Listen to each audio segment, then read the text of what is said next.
Good morning, everyone.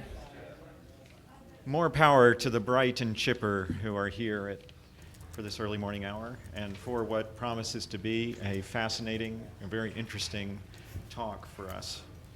One of the ones I've been really looking forward to. In creating this conference, I have a process that begins sometime in November-ish when I put out a call for proposals and see what comes in from the people I know and people I've never met. I got an email from a guy named Jerry Johnson who lived in Mumbai and he worked in management, and he wanted to talk about Indian culture and varieties of human sexuality. And I pictured a 50-something English expat loser who thought he knew Indian culture and thought he knew Objectivism, but didn't know either. Instead, I got Jerry,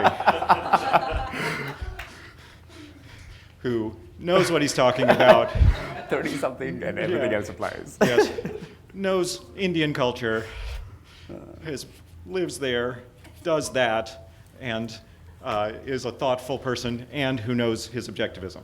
So I've just been I was thrilled to receive the full proposals from Jerry.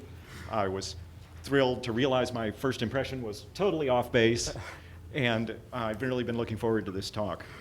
So I just want to introduce some of Jerry's qualifications. He's a corporate communication professional, and he's trained academically in psychology and philosophy, which is what he's bringing here. He's been a TEDx speaker and a TEDx curator. And he's written articles that have appeared in such places as the Times of India, DNA, and Open Magazine. And he's been very active in spreading the ideas of Objectivism and liberty, particularly in Mumbai, India, where he lives. So please give a warm welcome to Jerry Johnson. Thank you. Thank you, Will. Thank you. Good morning, everybody. I hope that the topic is something interesting enough to keep you awake through the session. So, sexuality and society. Now, we all know that Ayn Rand loved sex a lot, right? I mean, those of us who are familiar with Ayn Rand and her personal life as well as her philosophy, we know that sex and sexuality played a huge role in her life and in her philosophy. She thought sex is good. Then she goes on to say that sex is so good that it just cannot be taken casually. And therefore, she compelled a very strong understanding and an introspection around sexuality. And so now, through the rest of my talk, I'm kind of going to discover certain aspects of Objectivism that I used in my personal life to find empowerment. And then also there are these other aspects of Objectivism that I find troubling and that I would suggest a different perspective around it. So it's a very, it's a conjecture that I put out there about my views about sexuality. So I'm not going to be uncovering some great insights. If you're looking for some philosophical innovation in Objectivism, this is not what I'm here to provide. So having said that, I guess one of the most basic things that it would be nice for you to take away from this talk is that this topic is very, very complex. Sexuality is a highly complex phenomena, and coming from an Eastern culture like mine, we respond to it by not talking about it enough. But then again, if you look at it from a Western cultural perspective, like from the American standpoint, perhaps we think we have sorted all the issues out. But have we really? And I think that's where I'm going to be trying to compel some reimagination around it. So we think in the Western culture that we've talked about it enough, we've thought about it enough, and I mean, it's all there, it's all out there, and we are now immune to it, and therefore it doesn't sound complex enough to us. But let's go ahead and suggest something else. There is a very similar narrative structure between sexuality and the way it's lived in the West and the way it's lived in the East. And the narrative structure follows something around like this. In the West, it is you find someone that you find attractive, see if you can have a conversation with them, at least like basically, then you have sex, and if everything goes well, then you get married. And then eventually you stop having sex. A Cliff Notes version of the grand Western narrative. In the East, it's the other way. In the East, you get your parents to find somebody who will marry you. Then you have sex, you have children, and then you stop having sex. You call it a day. So in both sides, we tend to see that, okay, if we are able to have sex, at least towards the beginning of a certain kind of a relationship, then that's enough. And that's our job, we've procreated, and now we've moved on. And it seems that there seems to be some kind of a tension between enduring sexual intimacy and then the projects of living day to day and the duties of maintaining a relationship and having some kind of a responsibility that kind of builds around a sexual relationship. And so I want to say that there is maybe a sense in which sexuality competes with a lot of the other values that you look for in life. And perhaps when you're starting out in looking for a partner in your life, and you're looking at some of the values, and some of them may be explicit, some of them may be implicit, like how Ayn Rand identifies it as the technique of your sense of life, or the style of your sense of life that may be implicit. So those are the values that are implicit that you're looking for. So you're trying to check off a certain number of things, and then that's how you pick a partner, and you think then that's what life is about. And I want to just point out that there is this evolutionary biologist called J.B.S. Haldane who said that the world is not only more queer than we suppose, but it is even more queer than we can imagine. So the sheer diversity of psychosexual permutations and combinations between people and within a person itself is just far more complex. So if you look at the idea that there are 7 billion human beings on this planet, and we all know that each of us is an individual. As individualists, we would really respect that, right? So there's a manifestation of a certain personality that is very unique to each of us. And for some reason, when it comes down to sex and sexuality, we tend to stop looking at all of those nuances and diversities, and we try to say, this is the kind of person, or this is the kind of sexuality that I am and that I'm looking for. And in the domain of sexuality, for some reason, all the diversity of possible permutations that can happen through a personality, through the combination of the physical and the psychological, suddenly seems to get reduced. I suggest that we tend to make things far more simpler in order for us to grapple with it, in order for us to understand sexuality. And I think modern science is now beginning to appreciate that human sexuality is incredibly complex and fraught with too many emotional and psychological entanglements. And I like to relate this to the concept of the self, which is a concept I was having a conversation with earlier with Raymond. And the idea that there are a constellation of selves that we kind of project at different moments. And perhaps we have stopped thinking of our sexual selves as also perhaps having a constellation. Maybe because it makes it easier for us to categorize, maybe because it is effective to just quickly employ this identity and move on through life, which is effective. But then is it always true? So have you then therefore disowned certain aspects of yourself? So if you look at the concept of the individual self as constantly evolving, constantly fluid, you are not today what you were 5 years ago. You are not today maybe even what you were before you arrived at the Atlas Summit. So if you can assume that the self evolves at such dynamic paces, perhaps I'm suggesting that our sexual selves also evolve. However, there are other influences in culture, our religion, our narratives, our belief systems that compel us to find categories and compel us to collapse the nuances into something more simple. And sex has a potential to conflict with too many important projects and ambitions. Like Ayn Rand said, sex is not just about wriggling of meat, but it is a profound testimony to the integrity of the mind and the body. But then if you agree that the mind is such a complex phenomena, then the union of the mind and the body would also therefore produce so much more complexity. So when we look at gender as male and female, or when we look at sex as male and female and gender as masculine and feminine, have we therefore undermined this integrity of mind and body in some way?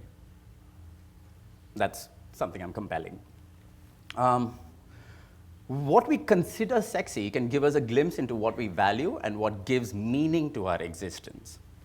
So if this is such an important phenomenon, I think I agree with Ayn Rand there that it is almost a spiritual journey of discovery. And having said that, I will now kind of go back into my own kind of exploration from what I call in my outline, from God to gay. So I was born in a very conservative Christian family in South India. So it actually compounds the problem, because South Indian culture is more conservative than like the rest of Indian culture anyway, and then you have Christianity on top of that. So I was born in a family where religion and God and Jesus played a huge role. And for some of you who were part of my earlier talk, where I talked about the linearity of thought that comes with Christianity. You will have one God, you will have one book, and you will have the set of commandments, and you will have a set of moral guidelines by which to live. It's a very linear thought.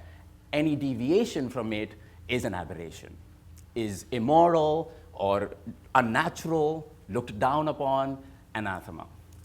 So that is the environment, philosophical, spiritual environment that I was growing up in.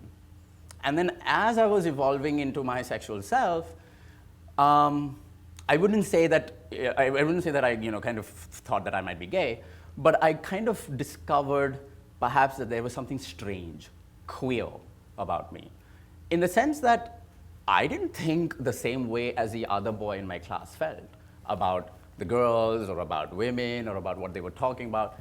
So there was so much that was different about my mind and the role it was playing in the way in which my body responded to other people's bodies. And so I had to grapple with, one, a worldview that would not allow for that kind of diversity and that kind of nuance, and that insisted on a certain linearity. And then I had a psychosexual phenomena happening, which was kind of compelling me towards a greater kind of flat, horizontal exploration. And so I decided to repress the psychosexual self, because of course it's dirty, it's shameful, it's evil, it's sin. These are all concepts that you get from a very Christian template. So having imbibed that Christian template, it was like, okay, let's repress the dirty side, let's try and move towards God and morality and what I thought was the right thing.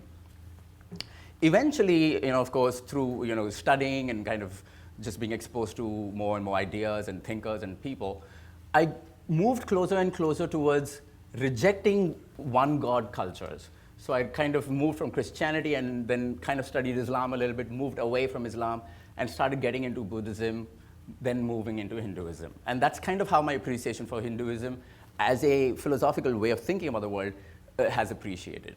However, along the same time, I realized that atheism is essentially the truth that I am comfortable with, and I think atheism is a truth that I think I subscribe to. And this was even before I discovered Ayn Rand. This was before I discovered Objectivism. So my psychosexual identity kind of directed my exploration of the truth, the metaphysical truth in the world. And I think for different people, different things might compel their explorations. For me, it was this psychosexual identity. But then when I discovered Ayn Rand, I found so much more that could empower my exploration here. There are troubling aspects of Objectivism and Ayn Rand's statements, which I will just touch upon later. But what really empowered me in the way in which Ayn Rand looked at the world was this empowerment of the individual. And for me, the individual was not this individual situated in a physical certain kind of a body. It was this individual that was a rational thinking entity. And this rational thinking, contemplating entity could take any kind of bodies. It could be a male-gendered body, it could be a female-gendered body, it could be a cross-gendered or an intersexed or a fluid. That was not important for me. Whatever manifested body that you have in the union of that mind, for me that was important. And the project of living life in that sense, in that body, for me that was important. So then I kind of explored the idea of sexuality within the concept of Objectivism. And here are some of my kind of lessons that I kind of picked up on. In metaphysics, Objectivism insists on staying committed to an investigation of nature and an acknowledgement of the basic facts of reality out there. And if you're really true and honest about it, reality is already complex, even without putting humans into the picture. And then when you introduce human beings, appreciate the level of complexity that it then rises up to. And I think fidelity to objectivist metaphysics would therefore require that you appreciate the limitedness of your information and your context and the massive amount of complexity that exists out there in 7 billion human beings, in their own individual consciousnesses and in their own individual ways of living. So that, in objectivist metaphysics, is something that I really pulled up. In epistemology, objectivism advocates critical conclusions, thoughtful judgments, advocates caution in reasoning, and reasoning based on sufficient evidence. It reminds us that the limitations of our fallible minds are real and okay. You are not expected to have infallibility. Hence, it discourages rationalism that impulsively wishes to reach conclusions on behalf of science or despite science, without the necessary empirical groundwork that requires such judgment. In ethics, for me, objectivism extols the virtues of integrity and authenticity. And for me, this is the most important area in which objectivism has empowered me. Discover the authentic self. So like how Nathaniel Branden talks about the disowned selves and how discovering these disowned selves and accepting it without judgment, without moralizing, so that you can use that to project further growth for yourself. So the virtue of integrity is coming wholly in terms with one's own self, living without evasion or deceit. So therefore, accepting whatever psychosexual identity I may have or that others may come with, which I have no idea about, accepting that is an important part of living with the value of integrity. And it offers the most profound, I think, it offers the most profound defense of queer identities grounded in rational self-interest. And it offers the body as an instrument of psychosexual ecstasy and spiritual ecstasy. So I think it's a very important value that objectivism offers. And then, of course, in politics, it's very clear objectivism defends the rights and liberties of every individual because the individual is the smallest minority. And so from the whims and traditions of the majority, objectivism protects every individual. It also grounds the fight for liberty on a firm moral footing of life and the sanctity of the individual. So having this philosophical framework, I then went on to cast or recast myself as a activist, a queer activist in the Indian context, Indian cultural context. And what I've encountered over time is that the Indian queer activism scene has largely imitated the way in which the West has done it. So there are certain contextual compulsions that the West required, such as the fight against HIV and AIDS, that required a certain easy labeling and identity that could then be projected towards an activism, towards a fight for achieving certain goals. However, in India, we were not faced with that kind of a context, and yet we imitated the method. So we have these nice labels that say you are a lesbian or a gay or a bisexual or a transgender. You have Lgbt and T. And there was this one article that I published, that I wrote for a magazine in India, where I explored this phenomena of an auto rickshaw driver that I met. An auto rickshaw driver is basically like an Indian cheap version of a taxi cab. So it's a three-wheeler taxi. So there was this auto rickshaw driver that I met, and I kind of got chatting with him. And I asked him, so where do you come from? Where do you live? He's like, I'm an immigrant. I come from this small little village in north of India, but I'm now living in Bombay, making my earning driving an auto rickshaw. So I said, okay, well then don't you miss your family, your wife? How do you kind of deal with your needs? And he was like, yeah, well, I find whatever comes along the way, it's fine, I mean, these commercial sex workers, they meet my needs. Now, it turns out that the place that he frequents for, his sexual needs turns out to be a place where there are men who dress up like women and then have sex with these men. The reason this happens is because they are far more cheaper, less expensive than biological women who charge far more. And so a socioeconomic community like the auto rickshaw drivers are not able to afford biologically gendered women for sex, so they make do with someone who looks like one. But here's the thing, here's the phenomenon. So I asked him, but like, do you not know that they are men, right? Yeah, but you know, it's all sex. So there is a clear difference between someone who hasn't been raised and taught to think in terms of categories and in terms of my identity and then that identity, versus somebody who just like thinks it's all sex, we're all humans. And so maybe there is a kind of stifling that has happened with us, and perhaps that is effective for our needs, perhaps that is appropriate for our context. But I realized that by attempting to achieve LGBT rights in India, we might be silencing an entire population. Because when I pointed out that, okay, well, do you think you might be gay? When I asked him, in Hindi, there is a word gay, samlaingik. I asked him, do you think you might be samlaingik? He's like, no, not at all. You know, he was very revolted by that idea, despite the fact that he routinely practices in same-sex intercourse. So psychosexual identity might be something that is educated, that is learned, and perhaps the other process of learning and education is then to discover different kinds of identities. And that is not necessary as much as that is something that I'm compelling, that we appreciate as a possibility. And so we come to this idea of sex positivity. I think sex positivity is an attitude. And it is like a philosophical attitude towards human sexuality. And it regards all consensual sexuality and activities as having the potential to be fundamentally healthy, fundamentally pleasurable. It has a potential. That doesn't mean that all sexual activity is fundamentally healthy and pleasurable.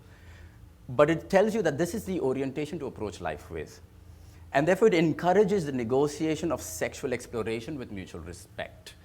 And it also says that sexuality will always be fraught with complications that will require negotiation. And to assume that you have sorted your sex life, you've found your partner, and this is what life is going to be all about, and monogamy is it, might not always be the case. It might be the case for you. Again, context is very important. So then when we talk about the virtues of rational sexual celebration, these are some of the ethics or guidelines that I would recommend. 1, increase your self-awareness. Reclaim the part of yourself that you may have gotten out of touch with. Understand your own needs and feelings and emotions and frustrations and desires and longings. Because the self that you bring into every situation might be different. And the self that you bring into sex, say with your partner over, like, say, 50 years of your marriage, might change. And keep up with that changing self. Discuss that changing self with your partner. And perhaps acknowledge that the change has happened and maybe figure out what you have to do next. So that negotiation and that discovery of the self is important. Strive for greater authenticity in belief and behavior. If sex is a value of celebrating life, then rational integrity would require that you pursue it freely and rationally, which would mean becoming very authentic with your belief, your values, and then your behavior.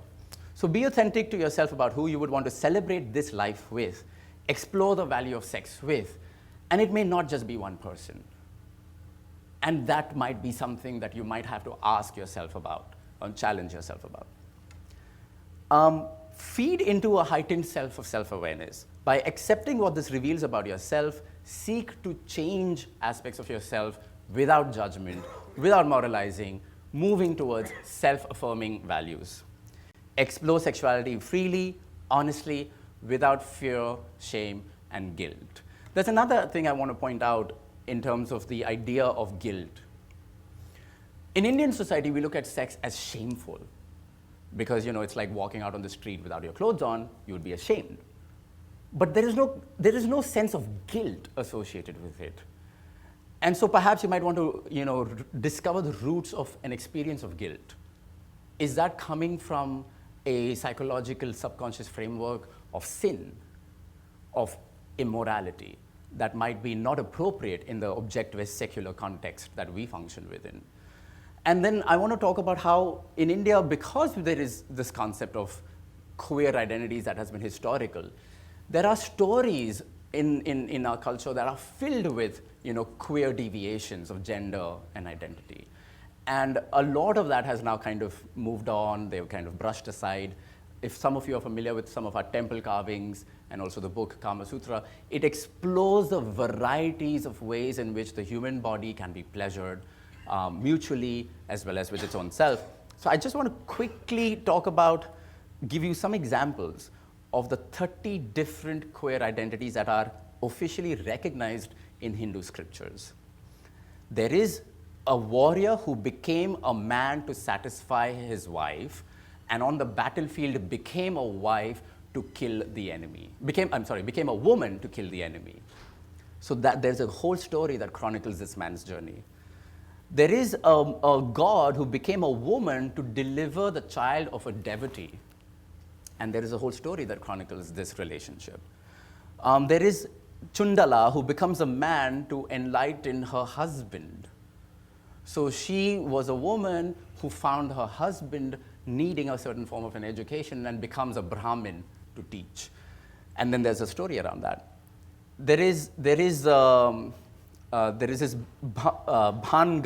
Gashwana, even I struggle with some of these names. There is this person called Bhan Gavashna, who was a mother and a man to different husbands and different men. So, there are examples, there are 30 different queer identities that I've explored. And in Rig Veda, which is one of the earliest Hindu scriptures, there is a line that says, everything in nature is diversity, and diversity is nature. And so, as we are moving into this whole modern kind of contemporary way of looking at sexuality, and we kind of reduce the nuances and kind of make everything simplistic, it is my hope that we again reclaim a lot of our own, history and our background, and we look at the fact that earlier people recognized complexity and diversity in nature and let it be, and did not feel the need to compartmentalize. And I think that was a beautiful way of discovering a lot of aspects of ourselves, and I think that is the appreciation of reality as is out there. Thank you.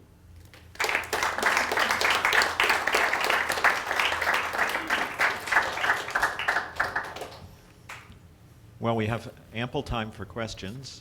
So if you would, please come up to this mic for questions,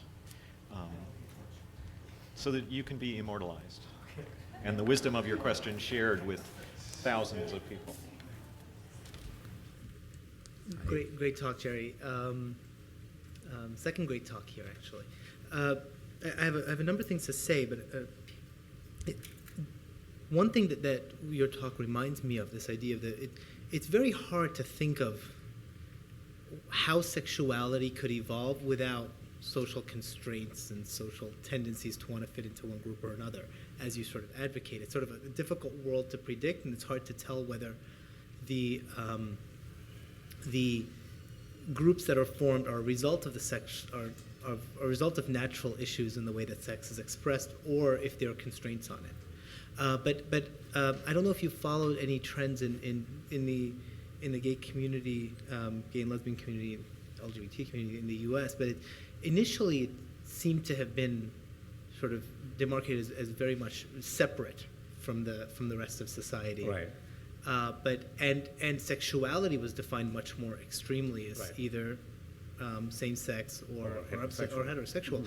And that's starting to sort of, the lines are starting to blur a little bit now, where there aren't just in their own separate neighborhoods. Right. There's sort of more social interaction, and there's a little bit more experimentation, less of a need to feel entirely one or the other. So I don't know if you, how it's working in India.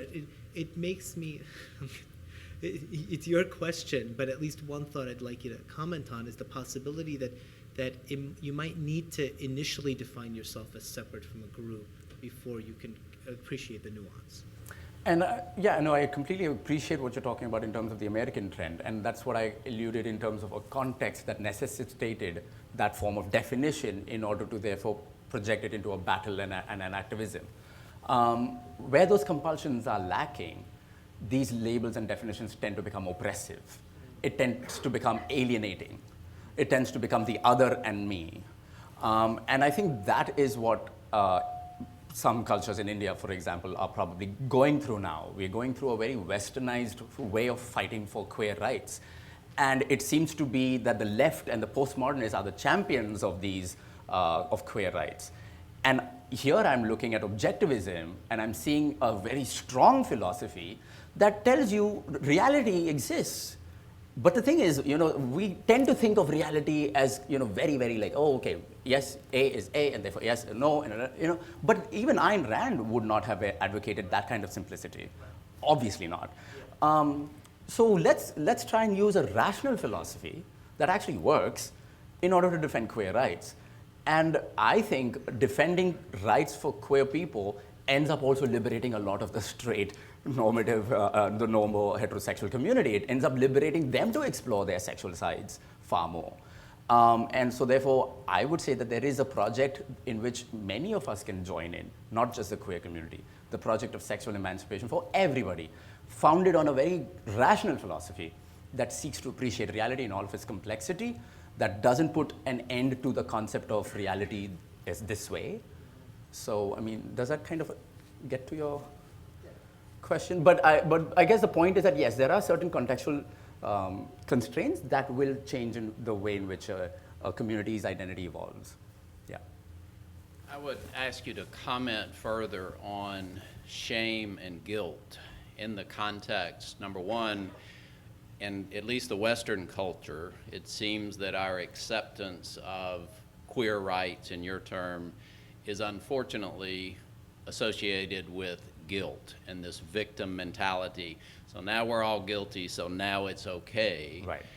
And at the same time, and this will be a little bit of a stretch, right, but with your taxi driver, there seemed to be no shame in recreational sex. Right. Was there guilt associated with that? So try to put that in context with right, your comment. Shame and guilt associated with queer rights that we can't accept it rationally, so we're all guilty, so we accept it that way. So I would say that the concept of guilt in the context of sexuality is not as germane in Indian culture. And the reason for that, I think, is because of our historic comfort with sexuality, which over the past couple of 100 years, I think we are now slowly losing away, given the certain influences that India has been going through. However, guilt does apply as a concept in Indian culture to other issues. I mean, like, if you don't live by the dharma or the principle or the duty of a son, you feel guilty. So yes, guilt is deployed in many other contexts, but specifically referring to sexuality, that auto rickshaw driver did not experience guilt, at least from my perception of it. Nor did he have shame, actually, to speak about, because he was very open. He was like, yeah, so what if I'm having sex with a man who's dressed as a woman? I'm getting my needs filled, he's getting paid, we're both benefiting from the transaction. So it was, here's another very interesting thing that I probably should mention. There are certain sexual acts that Indian men perform only with others who are not their wives. And then there are certain sexual acts that if their wives perform, they will then look down upon them and they'll judge them. So there is also this association of certain sexual acts that you only do with others, not your wife. So again, when you come to your wife, you kind of collapse on the complexity and the nuances of psychosexual behavior, and you say, no, my wife, procreation, this is how I should have sex. It's interesting. So just to put out there, yeah. Before I state my question, I do want to frame it a little bit and say that this is a question strictly about individual sexual ethics, not about politics. Okay. Rand has a lot to say where she puts forward certain norms about sexual life, about one partner at a right, time, a person who represents your highest values, that a woman needs to be a hero worshiper, that a man needs to be a possessor.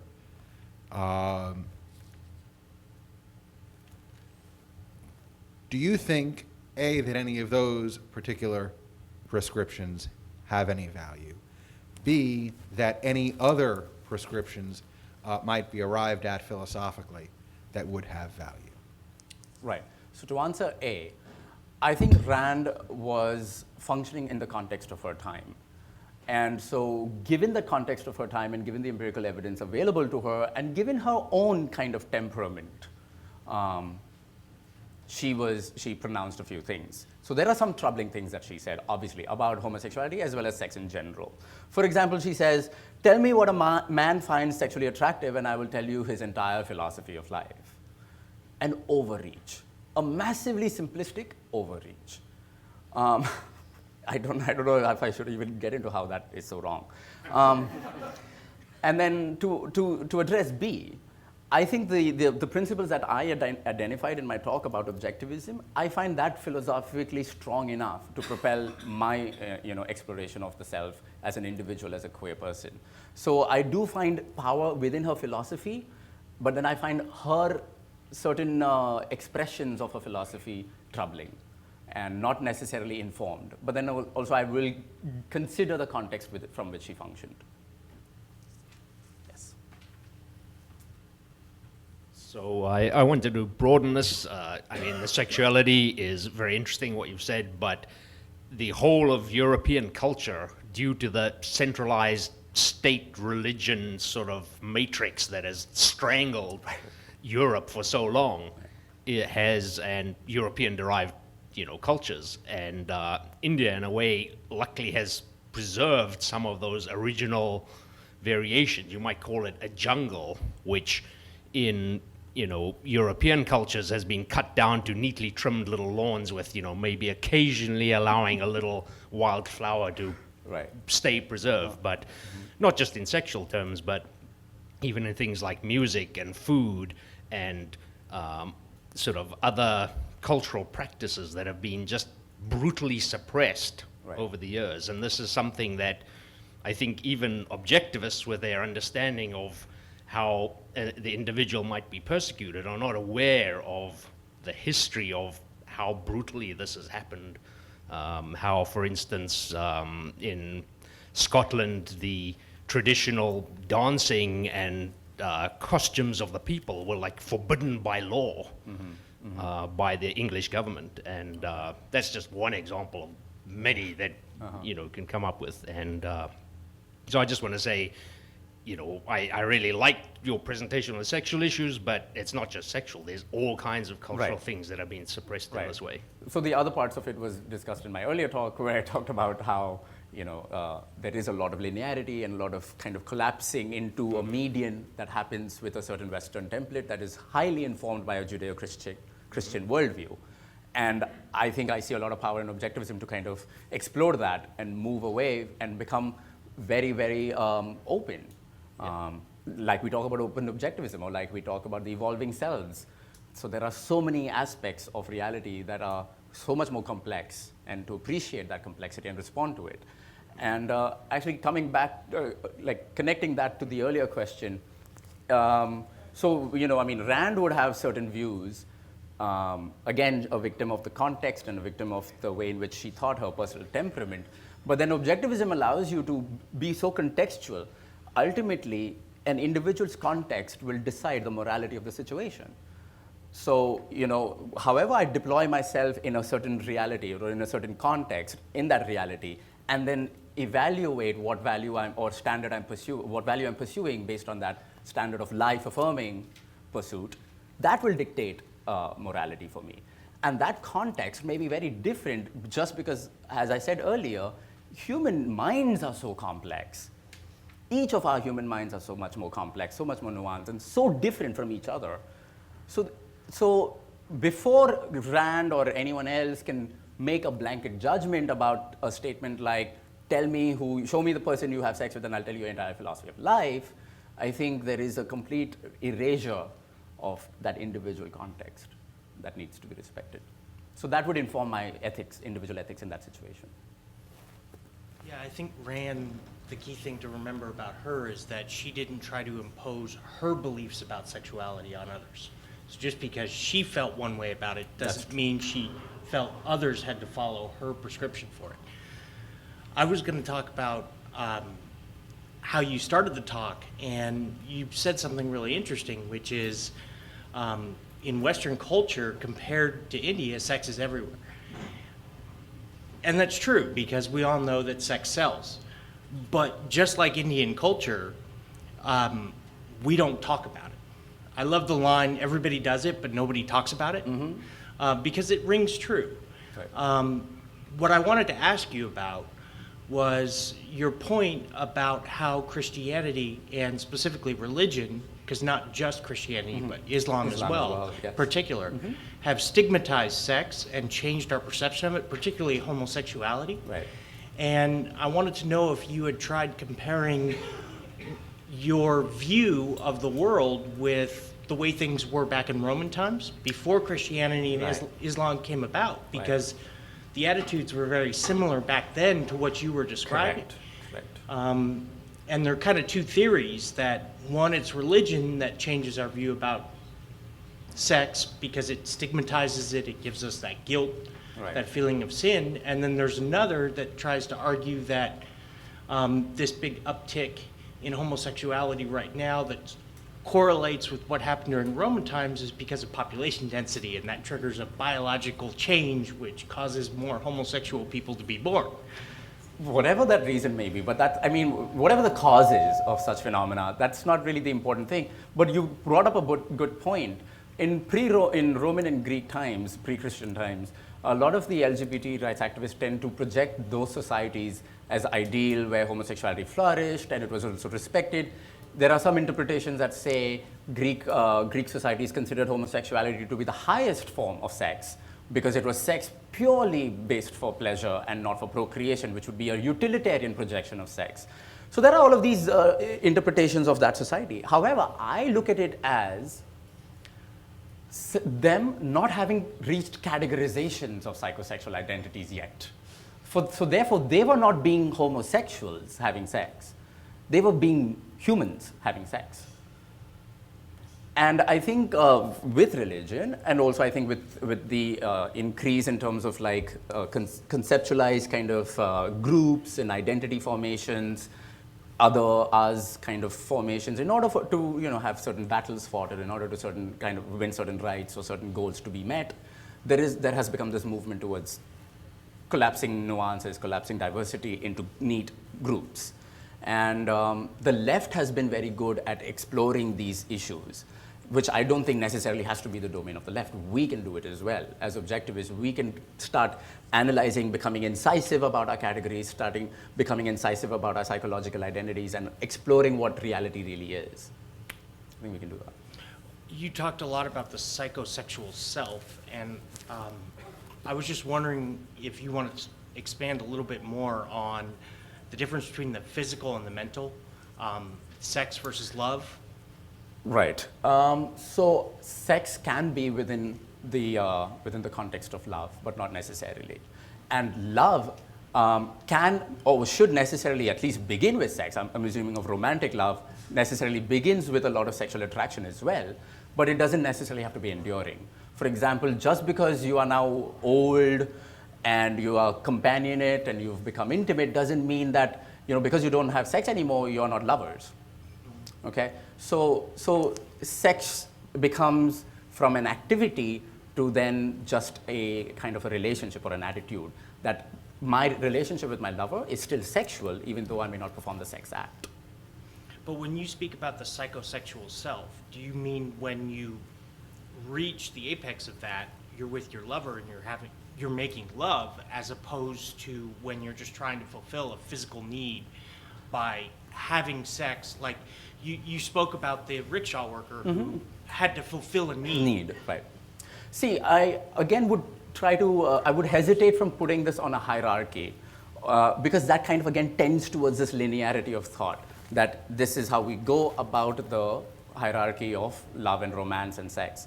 I would tend to hide away from that, only because I really don't know how individuals would deploy themselves in certain situations or would project themselves.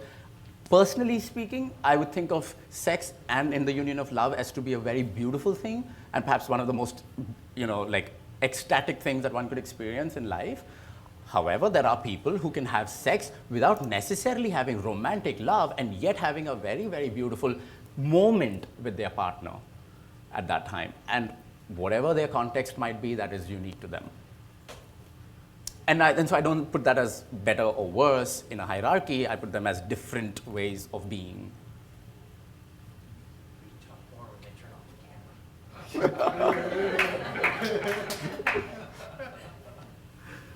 Yes. So he actually started to ask the question that I was going to pose, but I was going to follow up a little bit with Alexander's point and his point that there hasn't been too much of discussion in this conversation, in this talk about the sort of the sex in the context of an intimate personal relationship, because that changes things a little bit. It doesn't put restraints necessarily in the sense of sort of a deontological, like moral limitation, but it does create certain trade-offs, Right. and issues in the sense that, you know, on the one hand, it can really make sex more pleasurable. It can sort of widen it and make it more than just a physical experience. Right. On the other hand, it sort of it can, sometimes for the sake of the maintenance of that intimate relationship, it can be hard to experiment too far, right? Because it threatens the relationship. And I'm not sure that's entirely culturally imposed. I don't Part think of that so. Right, I is agree. just there's jealousy involved. There can be an undermining of love and the real intimacy when sex is practiced outside of it. And so there can be pleasurable, positive reasons to put restrictions on sex. I wonder if you have anything more to. No, I completely add to that. agree with that. And again, it goes back to the point I was making in the beginning of the presentation, that sex is just very, very complex, right? And I'm therefore not advocating monogamy over polyamory or polyamory over monogamy. I'm not advocating anything because it's not so simple. It's not so easy to say, we should all just have open relationships and we should just like go around having multiple partners. No, I'm only suggesting that you need to think about your own context much more carefully than perhaps the thought you've given it so far, and compel your partner or partners to do the same. Because as you said, these are more universal phenomena and not necessarily culturally imposed. Issues of jealousy, issues of possessiveness, which may be, whatever the background or influences might be, they're real. And therefore, it is very complex, and therefore it is fraught with a lot of emotional entanglements, psychological entanglements, because with a partner, you have so much ambition, you have so much future projection, you want to do so many things, and you want to ensure that remains stable for you to achieve other values, as you were saying. There are competing values with sex. So am I giving you some answer? No. And I think that's the point of the talk, that it's not so easy as I think it's become, that people have come to see. Yeah, sorry. How do you distinguish a firm fact about your psychosexuality that is something that you need to work with and follow, Okay. from something that is merely a whim that is not reflective of a fact of reality? You're talking about these, psychological facts as facts of reality, but there's also such a thing as whims that are detached from reality. Sure. So how do you make that distinction? Right. One is I don't In think practice, I mean. Right. One is I don't think whims are ever detached from reality. There's always a relationship to reality that you have a whim about or a whimsical attitude towards. Having said that, it is a journey. There is no formula. So there is a constant exploration, a constant journey. And I'll illustrate this with an example that I know of a person. This man is a very famous, globally famous gay rights activist. He's known the world over. And I know him personally. But what I also know about him is that not too long ago, he started enjoying also having sex with women. So now he's a public gay rights activist. He's been slotted as a gay man who's empowering others and himself. And in his private life, there was this one woman who was just very persistent, pursued him. And there was one day, and then they ended up having sex. He realized he enjoyed it. He realized that he can actually do it again, and they did it several times after that. So then coming to your question, how do you realize that there is a certain psychosexual identity of yours that you've not explored, that is grounded in reality, or that is a whim? This man needs to do his work. He needs to do his homework. So is he still a gay rights Well, he can still be a gay rights activist, but is he still only a gay man?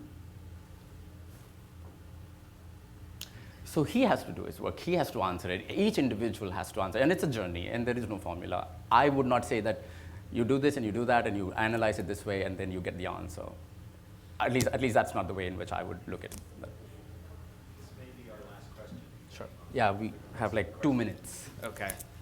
So I understand that you're encouraging sexual positivity and sexual questioning and not necessarily prescribing a certain lifestyle. Right. But I wonder how you see the future morphing. What types of lifestyles do you expect to see, or what's the sexual world going to look like? And knowing the nature of sex, how long is it going to take? Because there tends to be a lot more, I think, conservatism towards sex and like more hesitancy to change. So what's the future going to look like, and how long will it take to get there? Oh, I don't know how long, but I could speculate that the future, assuming we move towards more rational kind of a worldview, I would assume that people then begin to celebrate their bodies, however it is, whatever it is, male, female, intersexed, bigendered, whatever it is, however it is, they're celebrating their bodies with their minds, with each other, with another partner. And there is no judgment around it. There's a lot of positivity. There will be a lot of struggles, there will be a lot of negotiation, but that negotiation will happen within a context of acceptance and mutual consent and respect. So I would see that would be a nice place to be. I don't know how long, and I don't know if it will ever happen, because we all have free will. So. Thank you, Barry.